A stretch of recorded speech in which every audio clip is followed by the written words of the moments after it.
The views expressed are not necessarily those of KSCJ and Powell Broadcasting Company. This program is not intended to replace the advice of doctors or other clinical providers. Consult with your practitioner to ensure the proper course of action for you. Welcome to When Things Aren't Going Well on AM 1360, FM 94.9 KSCJ. This program is dedicated to your mental health wellness and brought to you by Family Services, a United Way partner agency. Here's your host, Art Silva. Good morning, Siouxland. I'm Art Silva, and welcome to When Things Aren't Going Well. This show is dedicated to your mental wellness and how you can help yourself navigate the daily highway of life. Our show is brought to you by Family Services, a United Way partner agency serving the Siouxland community. Our topic today is gratitude. Oh, boy. Time of year. We're coming into the Thanksgiving season, and it's a time to be thankful and gratitude. So let's further define that gratitude and what we're doing today. Joining me are my friends from Family Services, Chief Operating Officer Brenda Geisinger and licensed clinical therapist Stacy Modell Norton. Good morning, ladies. Good morning. Good morning. Okay, gratitude. Stacy, can you help us? There are proven scientific benefits of gratitude. You want to try to cover some of that with us? Sure. Yes, studies have shown that gratitude can help with physical health, mental health, your thinking, how you view things. So it's and within my work with people, I see that also. Let's talk about some of those specific things that, in terms of gratitude. How about if we looked at gratitude in terms of open the door to more relationships? Is that one of the things we could discuss? Yes.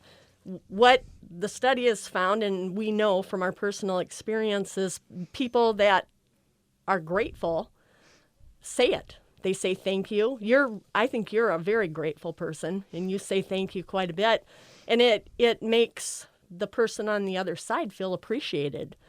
In my work with clients, that's a big thing with relationships and with children, that I hear that over and over. I don't feel appreciated. They don't see what I'm doing. They see what I'm not doing and focus on that. So being aware of what other people are doing and saying thank you is big. I think there's quite often within a relationship, there's unspoken, you just have to do this, or like Stacy said, nobody's noticing.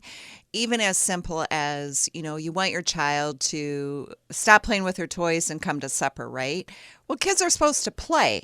And so all of a sudden it's on your time.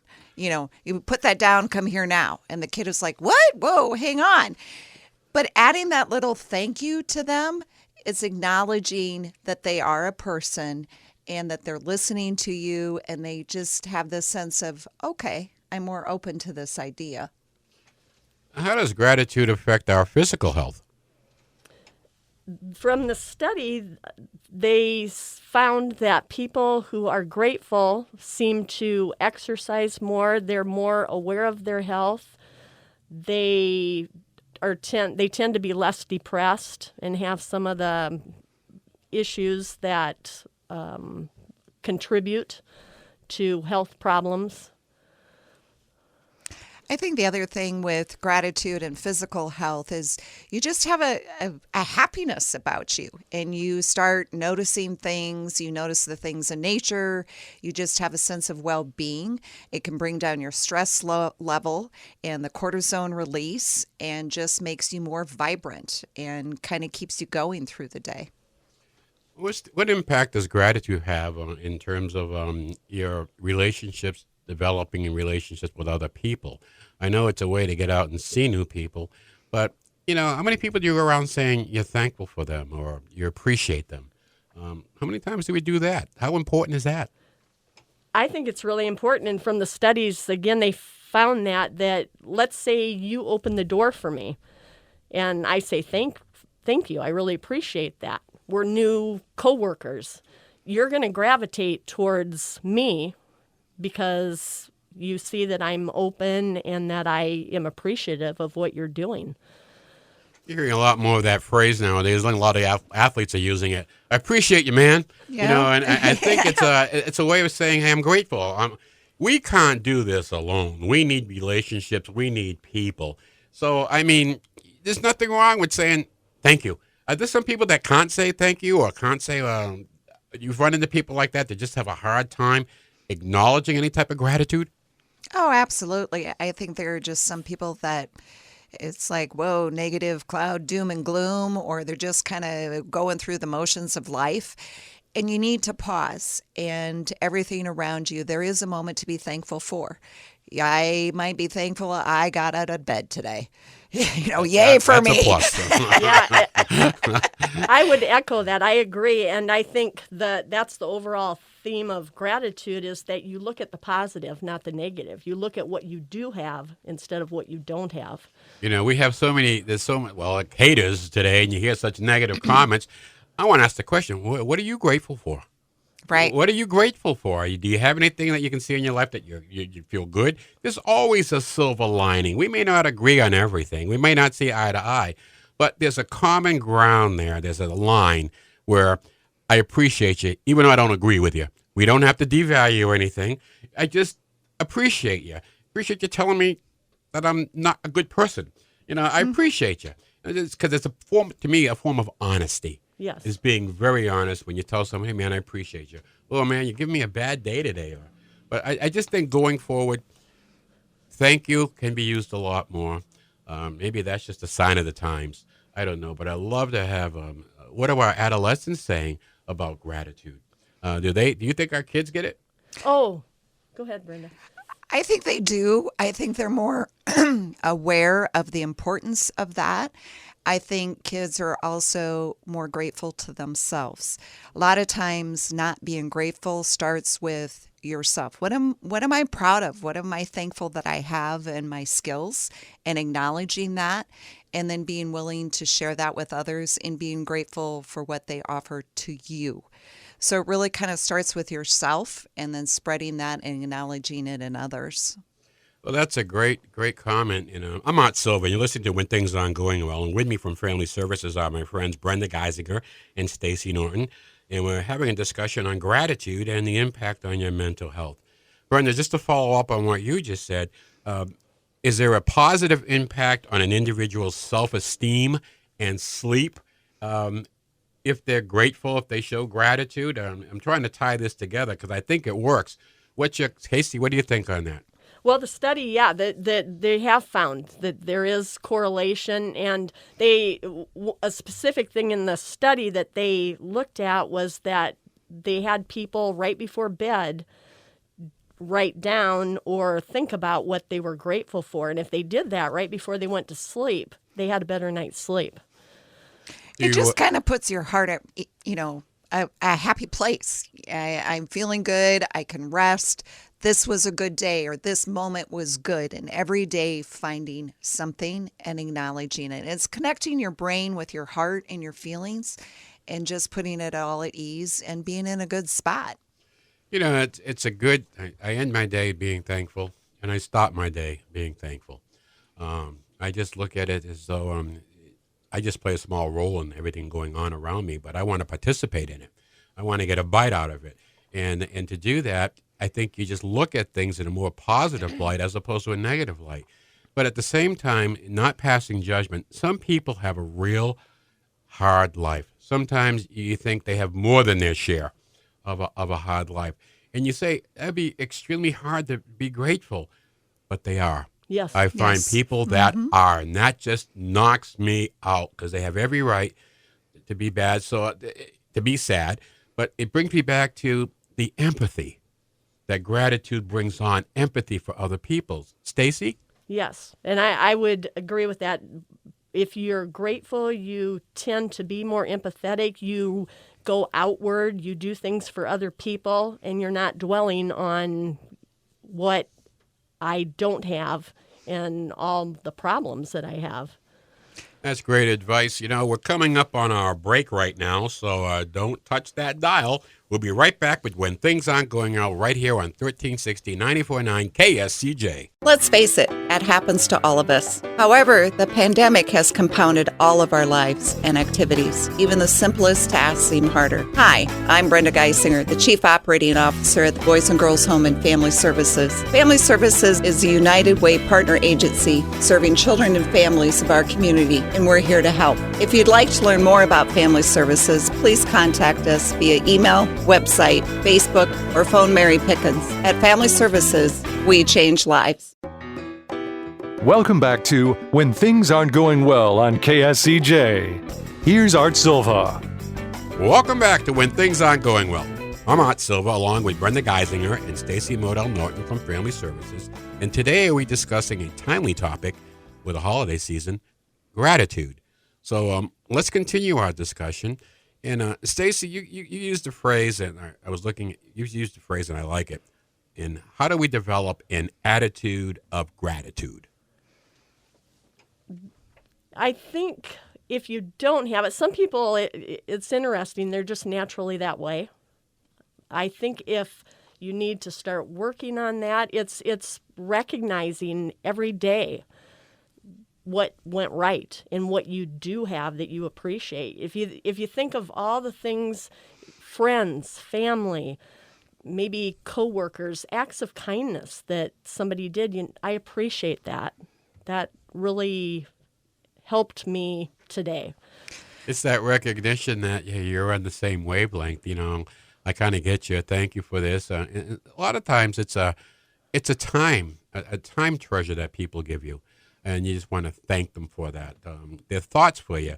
I love it when someone says, I got you in my prayers, or I'm thinking about you, or something like that. That works for me because that's appreciative. That means they get me, that they're out there with me. I think our kids experience the same thing. When you go to them and you talk about something, and they get it because you're recognizing them for having an opinion. Yes. And that's value.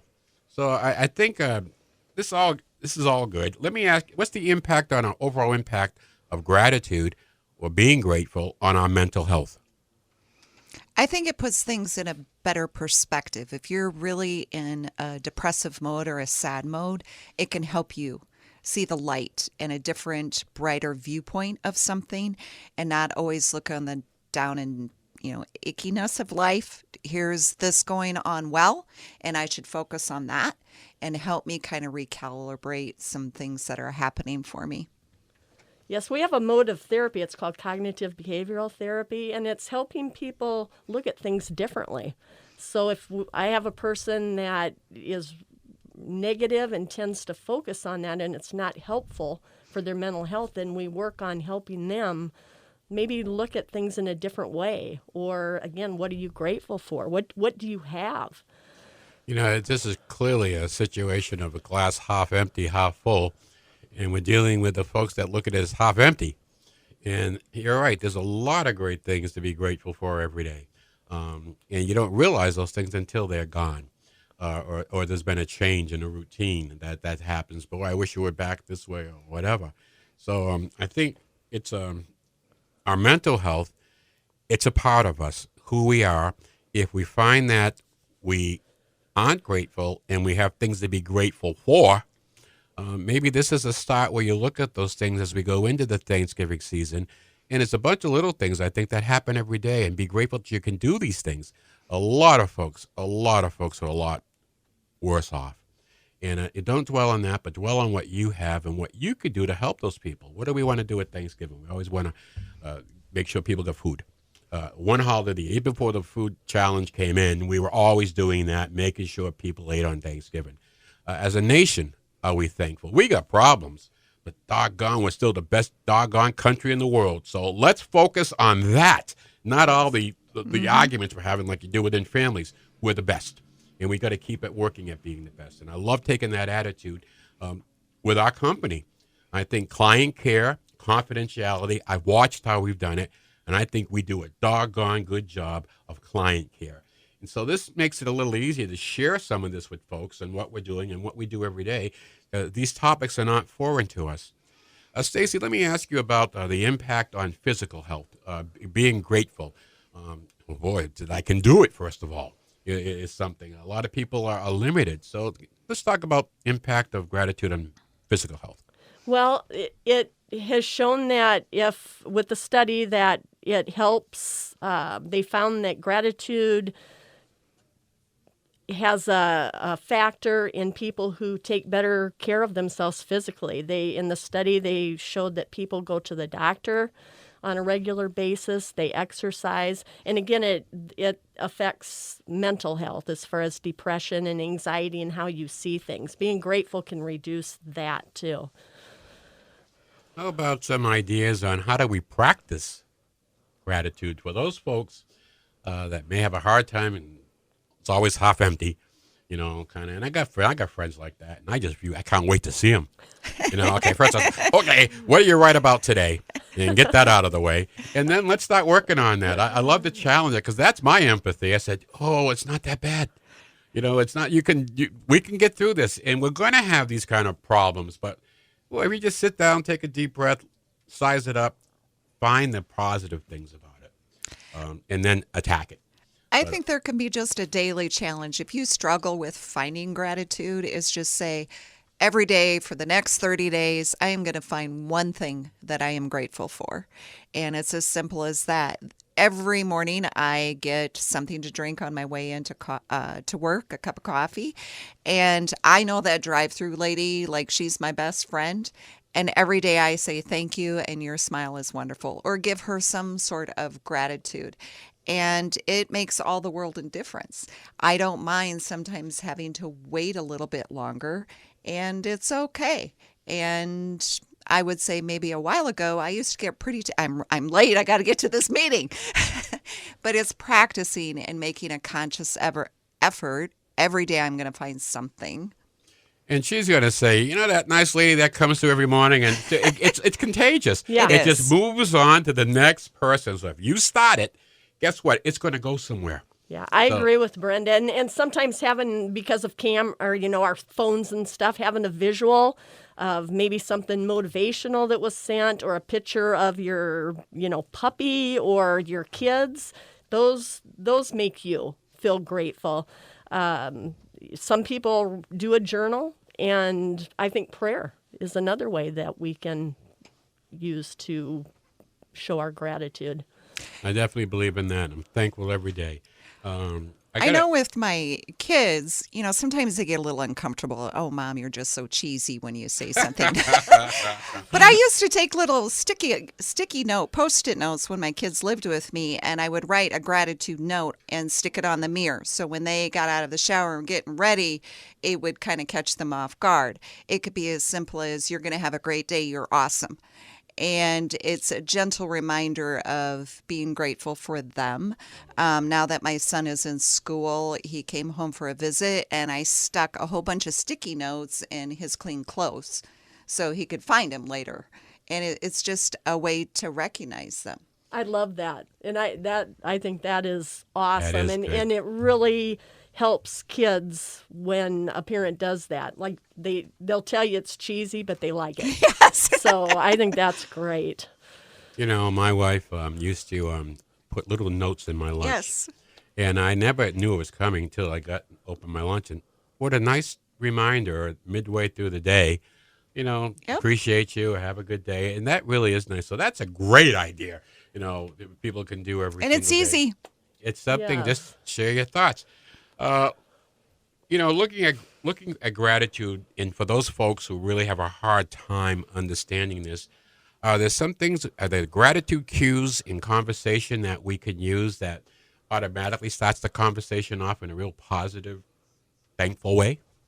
Yes, I think we can lead. If we're grateful by nature, that as we communicate with people, we communicate that we're grateful. And I think especially as we're working with clients and kids, that is really important. Well, I'm grateful to work with you two ladies, and I'm very lucky, and I appreciate you. So we're coming up on the end of our show for this week. We want to leave you with a little humor for your mental wellness. So I got fired from a job because I kept asking customers, smoking or non-smoking? Apparently the correct terms were cremation or burial. Well, okay. Thank you, Brenda. Thank you, Stacy. And thanks our audience for listening in today. A shout out to Staber Meats and Terry and Susie at the Stuff Thrift Store, Sioux City's best kept secret located in the Indian Hills Plaza. Come on in and get ready for Christmas. Also, a shout out to Scott Tucker, the computer doctor. Got a computer problem? Call Scott. Worry no more. He'll come right to your door.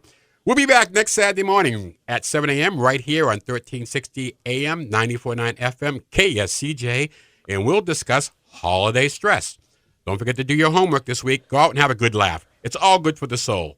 Have a great week, and may the sun shine on you. For more information on the services provided by Boys and Girls Home and Family Services, see them online at boysandgirlshomeiowa.org.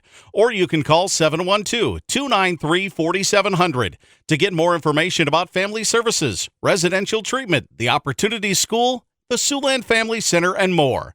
At Boys and Girls Home and Family Services, we change lives. Happy trails to you until we meet again. Happy trails to you. Keep smiling until then. Happy trails to you.